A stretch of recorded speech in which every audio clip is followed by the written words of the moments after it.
रावण, जिसे त्रिलोक में कोई हरा नहीं सकता था, उसने महादेव को ही लंका ले जाने का प्रण लिया। पर नियति ने कुछ ऐसा खेल खेला कि आज तक शिवलिंग लंका नहीं पहुंच सका। कहानी तब की है जब रावण ने कठोर तपस्या कर भगवान शिव को प्रसन्न किया।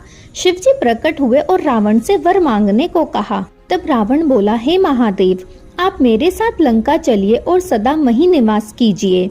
शिव जी ने कहा, ठीक है, मैं चलूंगा, लेकिन एक शिवलिंग के रूप में।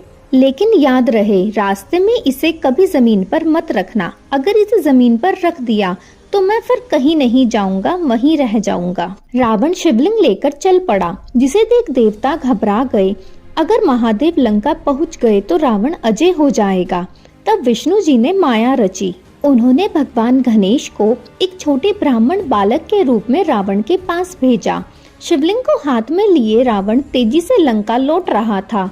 तभी रास्ते में अचानक बहुत तेज लघु शंका लगी। वह सोच में पड़ गया, शिवलिंग को कहाँ रखूं?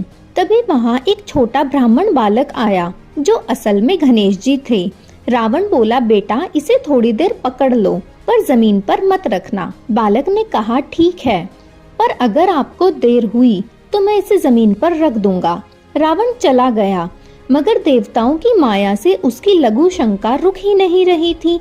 आखिरकार बालक ने आत्मलिंग को जमीन पर रख दिया और जैसे ही शिवलिंग जमीन में सटा, शिवजी वहीं स्थापित हो गए। जब रावण लौटा, उसने अपनी पूरी ताकत लगाकर शिवलिंग को उठाने की कोशिश की, पर लाखों प्रयासों के बाद भी वह शिवलिंग को हिला तक नहीं सका। क्रोध में पागल रावण ने शिवलिंग पर और जोर से मुक्का मारा, पर वह और गहराई से धरती में धंस गया और आज वही आत्मलिंग गोकर्ण महाबलेश्वर मंदिर में विराजमान है। यानी रावण की शक्ति भी महादेव की इच्छा को बदल नहीं पाई। यही है शिव की महिमा। आप इस कहानी के बारे में जानते थे? हमें जरूर बताएं और कमेंट में हर हर महादेव जरूर लिखें। और इसी तरह की कहानियों के बारे में जानने के लिए हमारे चैनल को सब्सक्राइब कर दें।